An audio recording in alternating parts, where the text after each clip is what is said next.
Students, അപ്പോൾ നമ്മൾ ഇന്ന് പഠിക്കാൻ പോണത് 10th സ്റ്റാൻഡേർഡ് മാത്തമാറ്റിക്സിലെ ഫസ്റ്റ് ചാപ്റ്റർ ആയ അത്തമാറ്റിക്കൽ സീക്വൻസ് എന്ന ചാപ്റ്ററിലെ 5th ക്വസ്റ്റ്യൻ ആണ്. അപ്പോൾ ഇതാണ് ഈ എക്സസൈസിലെ ലാസ്റ്റ് ക്വസ്റ്റ്യൻ, പേജ് നമ്പർ 9. അപ്പോൾ നമുക്ക് ക്വസ്റ്റ്യൻ വായിക്കണം. See the figure. The first picture shows an equilateral triangle with a smaller triangle got by joining the midpoints of sides cut off. മനസ്സിലായോ എന്തോ? ഓക്കെ, ഇതെന്ന് വെച്ച് കഴിഞ്ഞാൽ ഇവിടെ ഒരു ട്രയാങ്കിൾ നമുക്ക് തന്നിട്ടുണ്ടല്ലോ. ഞാൻ ആ ട്രയാങ്കിൾ ഒന്ന് റെപ്ലിക്കേറ്റ് ചെയ്യുവാണ്. ഓക്കെ, അപ്പോൾ ഇവിടെ തന്നേക്കുന്നത് എന്തുവാടാ? എന്നിട്ട് നോക്കിയേ, ഇത് കണ്ടോ, ട്രയാങ്കിളിൻ്റെ ഓരോ സൈഡിൻ്റെ മിഡ് പോയിന്റ് വെച്ചിട്ട് നമ്മൾ ഇങ്ങനെ ജോയിൻ ചെയ്തിട്ട് അതിങ്ങനെ കട്ട് ഓഫ് ചെയ്ത് വെച്ചേക്കുവാണ്. എന്ന് വെച്ചാൽ ആ ഭാഗം കട്ട് ചെയ്ത് മാറ്റി. അത് കഴിഞ്ഞിട്ട് എന്താ ചെയ്തേക്കുന്നത്?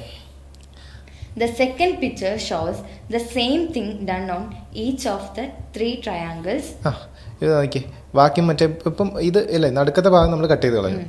ഇനി നമുക്ക് ഇപ്പം 3 ട്രയാങ്കിൾസ് ഉണ്ട്. അപ്പോൾ ഇനിയും ഈ 3 ട്രയാങ്കിൾസിൻ്റെ എന്ത് ചെയ്തു?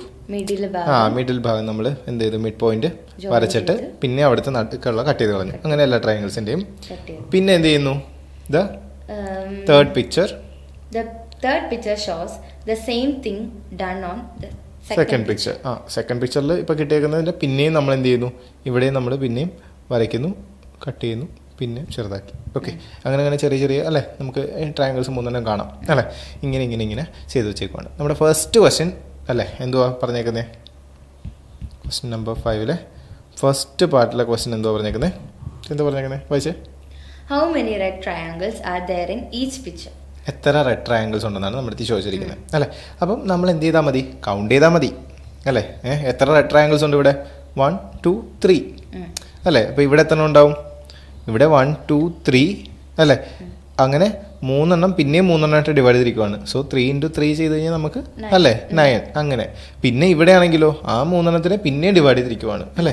അപ്പോൾ പിന്നെ × 3 ചെയ്ത് കഴിഞ്ഞാൽ നമുക്ക് അതിൻ്റെ ആൻസർ കിട്ടും. അപ്പോൾ നമുക്ക് × 3 ചെയ്ത് നമുക്ക് പോയി കഴിഞ്ഞാൽ നമുക്ക് എത്ര എണ്ണം ഉണ്ടെന്ന് അല്ലേ കൗണ്ട് ചെയ്ത് വേണേൽ ചെയ്യാം. ഇവിടെ ഇത്രയും ചെറിയ ട്രയാങ്കിൾസ് ആയതുകൊണ്ട് കുഴപ്പമില്ല, നമുക്ക് കൗണ്ട് ചെയ്യാനുള്ളേ ഉള്ളൂ. അപ്പോൾ ഭയങ്കര പാടാണെങ്കിൽ അങ്ങ് കൗണ്ട് ചെയ്ത് നോക്കുക, അല്ലെങ്കിൽ നമ്മൾ ഇത് വെച്ച് ചെയ്യാം. അപ്പോൾ നമുക്ക് ഫസ്റ്റ് ക്വസ്റ്റ്യൻ ആൻസർ ആയിട്ട് എഴുതാം.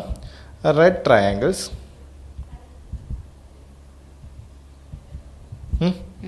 in first picture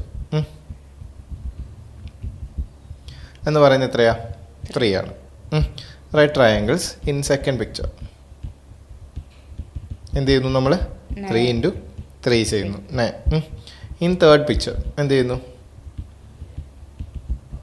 9 × 3 ചെയ്യുന്നു അല്ലേ. സോ 27. ഇതാണ് നമ്മുടെ ഫസ്റ്റ് ക്വസ്റ്റ്യൻ്റെ ആൻസർ. ഇത്രേ ഉള്ളൂ. അങ്ങനെയാണ് നമുക്ക് സെക്കൻഡ് ക്വസ്റ്റ്യനിലേക്ക് പോവാം, സെക്കൻഡ് പാർട്ടിലേക്ക് പോവാം. സെക്കൻഡ് പാർട്ട് എന്തുവാടാ? എന്താ പറഞ്ഞേക്കുന്നത്? Taking the area of wall uncut triangle as 1 അല്ലേ. എന്ന് വെച്ചാൽ കുഴപ്പമില്ല. നമ്മുടെ ഈ നോക്കിയേ, നമ്മുടെ ഈ വോൾ അൺകട്ട് ട്രയാങ്കിൾ, നമ്മുടെ ഈ മൊത്തത്തിലുള്ള കട്ട് ചെയ്യാത്ത ട്രയാങ്കിളിനെ നമ്മൾ ഏരിയ എത്രയായിട്ട് എടുക്കുക? 1 ആയിട്ട് എടുക്കുവാണ്. അങ്ങനെയാണെങ്കിൽ compute the area of A small triangle in each picture. എല്ലാ ട്രയാങ്കിളിലെയും ഈ സ്മോൾ ട്രയാങ്കിളിൻ്റെ ഏരിയ എത്ര വരുമെന്നാണ് ചോദിച്ചേക്കുന്നത്. അപ്പം ഒന്ന് ആലോചിച്ച് നോക്കിയേ, നമുക്ക് ആദ്യം തന്നെ ഇവിടെ ക്വസ്റ്റ്യനിൽ പറഞ്ഞിരിക്കുന്ന അതേ സ്റ്റേറ്റ്മെൻറ്റ് നമുക്ക് എഴുതാം. Area of the whole uncut triangle അല്ലേ. അപ്പോൾ നമുക്ക് അങ്ങനെ തന്നെ എഴുതാം. Area of the whole uncut triangle. ട്രയാങ്കിളിനെ നമുക്ക് വേണമെങ്കിൽ ഷേപ്പായിട്ട് വരയ്ക്കാം അല്ലേ. ട്രയാങ്കിൾ ഇസ് ഈക്വൽ ടു എത്രയാ? 1 ആണ്.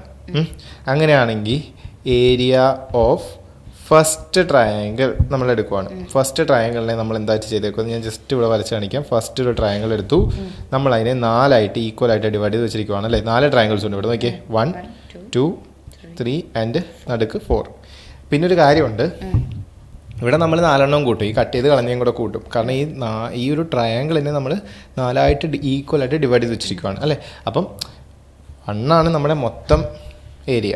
അപ്പം 4 ആയിട്ട് ഡിവൈഡ് ചെയ്ത് വെച്ചിരിക്കുക. അപ്പം അതിനകത്ത് തന്നെ ഉണ്ട് 1 ഡിവൈഡഡ് ബൈ 4 അല്ലേ.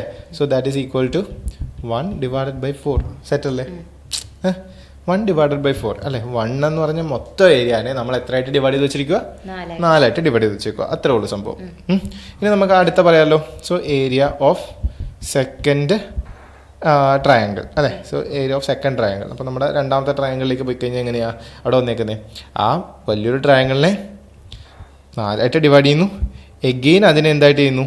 പിന്നെയും 4ആയിട്ട് ഡിവൈഡ് ചെയ്യുന്നു അല്ലേ. അപ്പം അങ്ങനെ എല്ലാത്തിനെയും 4ആയിട്ട് ഡിവൈഡ് ചെയ്തിരിക്കുക അല്ലേ. അപ്പോൾ ഈ നടുക്കത്തിനെ നമുക്ക് വേണമെങ്കിൽ 4ആയിട്ട് ഡിവൈഡ് ചെയ്ത് കഴിഞ്ഞാൽ മൊത്തം നമുക്ക് എത്ര ട്രയാങ്കിൾസ് ഉണ്ടെന്ന് കൗണ്ട് ചെയ്യാൻ പറ്റും. ഒന്നെങ്കിൽ അങ്ങനെ കൗണ്ട് ചെയ്യുക, അല്ലെങ്കിൽ നോക്കിയേ ഇസ് ഈക്വൽ ടു 1/4 ആണ് അല്ലേ. ഇനി നോക്കിയേ എത്ര ട്രയാങ്കിൾസ് ആയിട്ടായിരിക്കും ഡിവൈഡ് ചെയ്ത് വെച്ചേക്കുന്നത്? 1/4നെ പിന്നെയും 1/4 ആയിട്ട് ഡിവൈഡ് ചെയ്ത് വെച്ചേക്കുന്നത് അല്ലേ. 1/4 ആയിരുന്നു നമ്മുടെ മെയിൻ ആയിട്ടുള്ള ഇത് അല്ലേ. അതിനകത്ത് ഒരു ട്രയാങ്കിളിനെ പിന്നെ നമ്മൾ എത്രയായിട്ട് ഡിവൈഡ് ചെയ്യുന്നു? പിന്നെ 4 ആയിട്ട് ഡിവൈഡ് ചെയ്യുന്നു. അപ്പം 1/4 ഇൻറ്റു പിന്നെയും 1/4. മനസ്സിലായോ? അങ്ങനെ വരും. ക്ലിയർ ആണോ? അപ്പം 1/4 ഉണ്ടായിരുന്നു, അത് നമ്മുടെ ഫസ്റ്റ് ട്രയാങ്കിൾ ഉണ്ടായിരുന്നു. അതിനകത്ത് പിന്നെ നമ്മൾ എന്ത് ചെയ്യുന്നു? പിന്നെ ഇവിടുത്തെ 1/4 ഇവിടുത്തെ 1/4 എടുക്കണ്ടേ? എല്ലാം എടുക്കുന്നുണ്ട് നമ്മൾ. 1/4 ഇൻറ്റു മൾട്ടിപ്ലിക്കേഷനാണ് വരുന്നത്. എന്ന് വെച്ചാൽ 1/4 + 1/4 + 1 അങ്ങനെ. അപ്പം അങ്ങനെ 4 ടൈംസ് നമ്മൾ പ്ലസ് ചെയ്യുന്നുണ്ട്. അതാണ് നമ്മൾ ഇൻറ്റു ചെയ്യുന്നത്. അപ്പോൾ നമുക്ക് എത്ര കിട്ടുന്നു?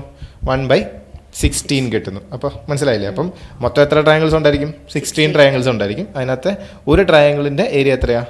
1/16 ആണ്. ഓക്കെ, 1/16. ഓക്കെ, അങ്ങനെയാണെങ്കിൽ നമുക്ക് അടുത്ത പറയാമല്ലോ. ഏരിയ ഓഫ് തേർഡ് ട്രയാങ്കിൾ എങ്ങനെയായിരിക്കും?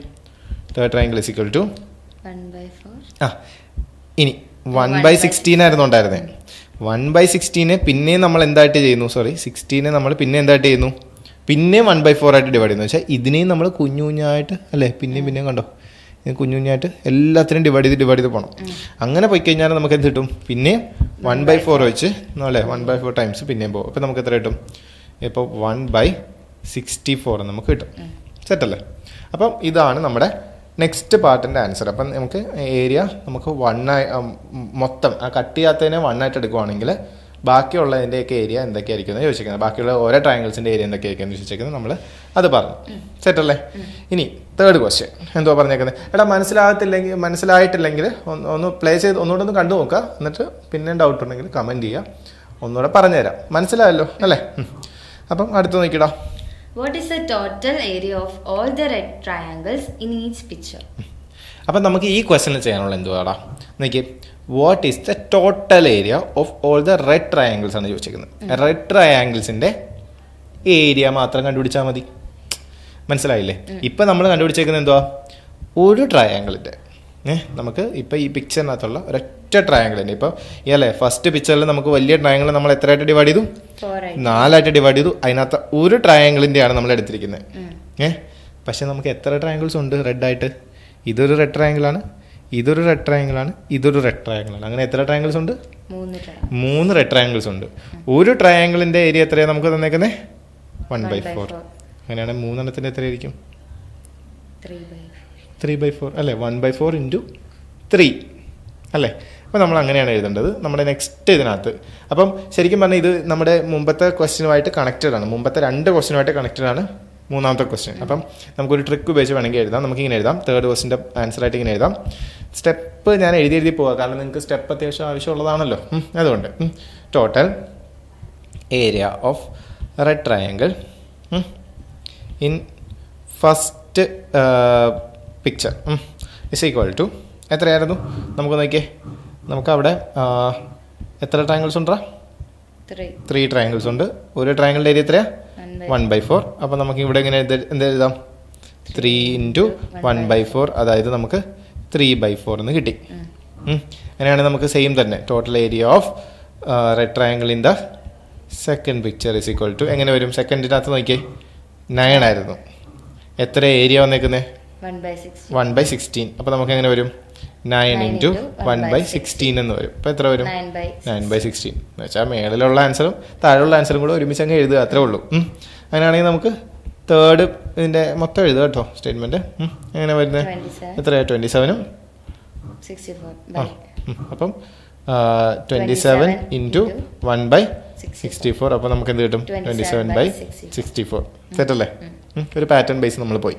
അപ്പോൾ അത്രേ ഉള്ളൂ നമ്മുടെ ആ ക്വസ്റ്റ്യൻ ആൻസർ. നമ്മൾ ടോട്ടൽ ഏരിയ കണ്ടുപിടിച്ചു ഓഫ് റെഡ് ട്രയാങ്കിൾസ്. റെഡ് ആയതുകൊണ്ടാണ് നമ്മൾ 3 വെച്ചും 9 വെച്ചൊക്കെ ഇൻറ്റു ചെയ്തത്. റെഡ് ട്രയാങ്കിൾസിൻ്റെ മാത്രം കൗണ്ടിനെ നമ്മുടെ ഏരിയ വെച്ച് ഇൻറ്റു ചെയ്തു. ഓക്കെ, ഇനി നമ്മുടെ ലാസ്റ്റ് പാർട്ട് എന്തോ ക്വസ്റ്റ്യൻ വന്നേക്കുന്നത്? ഇത്രയും കൂടെ ചെയ്ത് കഴിഞ്ഞാൽ നമ്മുടെ ക്വസ്റ്റ്യൻ തീർന്നല്ലേ? ഓക്കെ, എന്തോ പറഞ്ഞേക്കുന്നത്? Write the first 5 terms of each of the 3 sequence got by continuing this process. ഈ പ്രോസസ്സ് നമ്മൾ കണ്ടിന്യൂ ചെയ്ത് പോവുകയാണെങ്കിൽ എന്ന് വെച്ചാൽ ഫസ്റ്റ് സെക്കൻഡ് തേർഡ് ക്വസ്റ്റിനെ ബേസ് ചെയ്തിട്ടാണ് നമ്മുടെ ഈ ഒരു ക്വസ്റ്റ്യൻ വന്നിരിക്കുന്നത്. അപ്പോൾ ഈ ഒരു പ്രോസസ്സ് നമ്മൾ കണ്ടിന്യൂ ചെയ്ത് പോവുകയാണെങ്കിൽ എന്തുമായിരിക്കും നമുക്ക് വന്നിരിക്കുന്നത് എന്ത് ആൻസർ എന്നാണ് ചോദിച്ചിരിക്കുന്നത്. ഓക്കെ, അപ്പം നമുക്ക് ഇങ്ങനെ ചെയ്യാം. നോക്കിയടാ, ഫസ്റ്റ് നമുക്കിങ്ങനെ എഴുതാം. ഒരു പുതിയ പേജ് എടുത്ത് എഴുതുവാണ്. നമുക്കിങ്ങനെ എഴുതാം ക്വസ്റ്റ്യൻ നമ്പർ 4. ഓക്കെ, ആൻസറായിട്ട് ഞാനിങ്ങനെ എഴുതാണ് ഫസ്റ്റ് 5 ടേംസ്. ഓക്കെ ആണ് നമുക്ക് എഴുതേണ്ടത് from the first question. First ക്വസ്റ്റ്യൻ്റെ ആൻസർ ഞാൻ ജസ്റ്റ് എഴുതുക. ഓക്കെ, ക്വസ്റ്റ്യൻ എന്നൊക്കെ ഫുൾ എഴുതുക. Okay, QUST. ഓക്കെ, അപ്പം ഇനി എന്താ നമുക്ക് ഫസ്റ്റ് ക്വസ്റ്റ്യനകത്ത് നമുക്ക് ഇങ്ങനെയായിരുന്നു പാറ്റേൺ നമുക്ക് തന്നിരുന്നത് ഇങ്ങനെയാണ്. 3 നമ്മൾ എഴുതി അല്ലേ, ജസ്റ്റ് ഒന്നുകൂടെ നമുക്ക് നോക്കാം. ഓക്കെ, 3, 9, 27 അത് ഞാൻ അങ്ങനെ എഴുതി വെക്കുക. 3, 9, 27 ബാക്കിയുള്ള നമ്പേഴ്സും കൂടെ എഴുതണം. എന്തായിരിക്കും പെട്ടെന്ന് നോക്കിയേ. 3 എന്ന് പറഞ്ഞാൽ 3 തന്നെ. 3 × 3 ആണ് 9. 3 × 3 × 3 ആണ് 27. അപ്പോൾ പാറ്റേൺ പോകുന്ന മനസ്സിലായില്ലേ? എന്തുമായിരിക്കും അടുത്തത്? 3 × 3 × 3 × 3 അല്ലേ. അടുത്താണെങ്കിലോ 3 × 3 × 3 × 3 × 3 കേട്ടല്ലേ. അപ്പോൾ ഇത്രയും ചെയ്ത് കഴിഞ്ഞാൽ നമുക്ക് ബാക്കിയുള്ള നമ്പേഴ്സ് കിട്ടും. അപ്പോൾ നമുക്ക് ഇതെല്ലാം കൂടി × 27. അപ്പം ഇത്രയും ചെയ്ത് കഴിഞ്ഞാൽ നമുക്ക് 27 അല്ലേ. അപ്പോൾ × 3 ചെയ്ത് കഴിഞ്ഞാൽ നമുക്ക് എത്ര കിട്ടും? 81 കിട്ടും. അതുപോലെ തന്നെ ഇത്രയും ചെയ്ത് കഴിഞ്ഞാൽ 81 × 3 ചെയ്താൽ മതി. 81 × 3 ചെയ്താൽ നമുക്ക് എത്ര കിട്ടും? 243 നമുക്ക് കിട്ടും അല്ലേ. ഈ സീക്വൻസ് അങ്ങനെ പോകും. ഓക്കെ, അപ്പോൾ നമ്മൾ സീക്വൻസ് ഉണ്ടാക്കുവാണ് ബേസിക്കലി. അങ്ങനെ നമുക്ക് മനസ്സിലാക്കി. ഇനി അടുത്ത ക്വസ്റ്റ്യൻ നമ്മൾ എന്ത് ചെയ്യാം? ഇനി നമുക്ക് ഇപ്പം ഫസ്റ്റ് ക്വസ്റ്റ്യൻ്റെ ബേസിൽ നമ്മൾ എഴുതിക്കും. നമുക്ക് അടുത്ത് എഴുതാമല്ലോ. First 5 terms from the second question. Okay, എന്ത് വരുവാടാ സെക്കൻഡ് ക്വസ്റ്റിനകത്ത്? നമുക്ക് നോക്കിയേ, സെക്കൻഡ് ക്വസ്റ്റിൻ്റെ എന്ത് വരുന്ന ആൻസർ നമുക്ക് വന്നിരുന്നത് 1/4, 1/16, 1/64. അത് തന്നെ എഴുതിക്കേ. എന്തുവാ? 1/4, 1/16, 1/64. ഒന്ന് നോക്കിയേടാ, ഇത് 4 × 4, 4 × 4 × 4 ഇവിടെ ചെയ്ത പോലെ തന്നെ ചെയ്യാമല്ലോ. അപ്പോൾ ഒരു 4 കൂടി ഇൻറ്റു കൊടുത്തു കഴിഞ്ഞാൽ നമുക്ക് അടുത്ത നമ്പർ കിട്ടും അല്ലേ. 64 × 4 ചെയ്ത് കഴിഞ്ഞാൽ നമുക്ക് എത്ര കിട്ടും? അതാണ് അടുത്ത നമ്പർ. എന്തുവാ? 256 കിട്ടും. പിന്നെ × 4 ചെയ്ത് കഴിഞ്ഞാൽ നമുക്ക് എന്ത് കിട്ടും? 24 കിട്ടും. ഓക്കെ, അപ്പം ഇങ്ങനെ നമുക്ക് ഈ ഒരു സീക്വൻസ് നമുക്ക് അങ്ങനെ കണ്ടിന്യൂ ചെയ്ത് പോവാം. അങ്ങനെ നമുക്ക് 4ൻ്റെ ബേസിലാണ് ഇവിടെ അല്ലേ, ഡിനോമിനേറ്റർ മാത്രമേ അവിടെ മാറുന്നുള്ളൂ. അങ്ങനെയാണെങ്കിൽ നമ്മുടെ ലാസ്റ്റ് ക്വസ്റ്റ്യൻ എന്തുവാണ്? നമുക്ക് ലാസ്റ്റത്തെ ക്വസ്റ്റ്യൻ നോക്കിയേ. ഇത് നോക്കിയേ, തേർഡ് ക്വസ്റ്റ്യനകത്ത് നമ്മൾ പാറ്റേൺ എഴുതി വെച്ചേക്ക് നോക്കിയടാ. 3/4, 9/16. ഓക്കെ, ഈ നമ്പേഴ്സ് ജസ്റ്റ് ഇങ്ങോട്ട് നോക്കിയേ. ഈ നമ്പരും കൂടെ മിക്സ് ചെയ്താണല്ലേ നമ്മൾ എഴുതിയേക്കുന്നത്. അപ്പോൾ നമുക്ക് അങ്ങനെ തന്നെ എഴുതിയാൽ മതി. നമുക്കിങ്ങനെ എഴുതാം. First 5 terms RMS from the third question. എന്ത് വരും നോക്കിയേ? ഇവിടെ 3 എഴുതുക /4. ഓക്കെ, നെക്സ്റ്റ് എന്ത് വരും? മേളത്തെ 9 /16. ആ 1 മാറ്റി അങ്ങ് ഇട്ട് കൊടുത്താൽ മതി. പിന്നെ എന്ത് വരും? 27/64. പിന്നെ എന്ത് വരും? 81/256. പിന്നെ എന്ത് വരും? 243/1024 എക്സെട്ര. ഓക്കെ, അപ്പോൾ ഇത്രേ ഉള്ളൂ സംഭവം. സംഭവം സിമ്പിൾ അല്ലേ? ക്വസ്റ്റ്യൻ അത്യാവശ്യം വലിയ ക്വസ്റ്റ്യനാണ്. എന്ന് വെച്ച് കഴിഞ്ഞാൽ കുറേ ഉണ്ടല്ലോ, ഇങ്ങനെ ഒരു പേജിന് നിറച്ചുകൊണ്ട്. പക്ഷേ സംഭവം എന്തുവാ, നമ്മൾ നോക്കി കഴിഞ്ഞാൽ തന്നെ നമുക്ക് ആൻസർ കുറേയൊക്കെ അതിനകത്ത് തന്നെ ഉണ്ട് അല്ലേ. അപ്പോൾ പഠിക്കാൻ ഇപ്പോൾ ഇങ്ങനത്തെ പാറ്റേണിലെ ക്വസ്റ്റ്യൻസ് ഒക്കെ വരാം, പാറ്റേൺ ബേസ് ചെയ്ത് കണ്ടുപിടിക്കാനൊക്കെ വരാം. അപ്പോൾ നമ്മൾ എന്ത് ചെയ്യുക, വൃത്തിയായിട്ടിരുന്നൊന്ന് വായിച്ച് നോക്കി കഴിഞ്ഞാൽ നമുക്ക് കിട്ടും. അപ്പോൾ പിന്നെ നമ്മൾ നോക്കുവാണെങ്കിൽ ഫസ്റ്റ് ക്വസ്റ്റ്യനകത്ത് ജസ്റ്റ് കൗണ്ട് ചെയ്യാനുള്ളായിരുന്നു. സെക്കൻഡ് വന്നപ്പോഴത്തേക്കും നമ്മൾ ജസ്റ്റ് പണ്ട് പഠിച്ചിട്ടുള്ള ഫ്രാക്ഷൻ ഉണ്ടാക്കാനായിട്ടുള്ളൊരു ക്വസ്റ്റ്യൻ ആയിരുന്നു അല്ലേ. കൗണ്ട് ചെയ്തിട്ട് അതിനകത്തുള്ള ഒരൊറ്റ ഏരിയ കണ്ടുപിടിക്കുക. അപ്പോൾ എത്ര ട്രയാങ്കിളൊന്നും മൊത്തം കൗണ്ട് ചെയ്യുക, അതിനകത്ത് ഒരു ട്രയാങ്കിളിൻ്റെ എത്ര ഏരിയ ഉണ്ടെന്ന് കണ്ടുപിടിക്കായിരുന്നു. പിന്നെ തേർഡ് വൺ വന്നപ്പോൾ എന്തായിരുന്നു, നമുക്ക് അത് രണ്ടും കൂടെ മിക്സ് ചെയ്ത് എഴുതുക അല്ലേ. ഫസ്റ്റും സെക്കൻഡും കൂടെ മിക്സ് ചെയ്ത് എഴുതുക. ഫോർത്ത് വൺ വന്നപ്പോഴത്തേക്കും അതിൻ്റെ അടുത്ത 2 നമ്പേഴ്സ് എന്തൊക്കെയാണെന്ന് ചോദിച്ചിട്ട് അത് നമ്മൾ എഴുതുക എന്നുള്ള ക്വസ്റ്റ്യൻ ആയിരുന്നു അല്ലേ. അതൊക്കെ നമ്മൾ കൂളായിട്ട് ചെയ്തു. അങ്ങനെ നമ്മൾ ഈ എക്സസൈസ് കംപ്ലീറ്റ് ചെയ്തു. അങ്ങനെയാണെങ്കിൽ നമുക്ക് അടുത്തൊരു പാറ്റേൺ ഇനി അരിത്തമാറ്റിക് സീക്വൻസ് എന്ന് പറഞ്ഞാൽ ശരിക്കും ചാപ്റ്റർ തുടങ്ങാൻ പോകുന്നത് അടുത്തൊരു ക്വസ്റ്റ്യൻ വെച്ചിട്ടാണ്. അടുത്ത കുറച്ച് ക്വസ്റ്റ്യൻസ് വെച്ചിട്ടാണ്. അപ്പോൾ അത് വെച്ചിട്ട് നമുക്ക് ഈ ചാപ്റ്റർ എന്തൊക്കെയാണെന്നും എങ്ങനെയൊക്കെയാണ് ക്വസ്റ്റ്യൻ വരുന്നതെന്നും പരീക്ഷയ്ക്ക് എങ്ങനെയൊക്കെ ജയിക്കാൻ പറ്റുമെന്നൊക്കെ നമുക്ക് സെറ്റായിട്ട് പഠിക്കാം. അപ്പം വൃത്തിയായിട്ട് പഠിക്കുക, നിങ്ങളെല്ലാം എഴുതിയെടുക്കുക. സോ നമുക്ക് അടുത്ത വീഡിയോ ആയിട്ട് കാണാം. Thank you.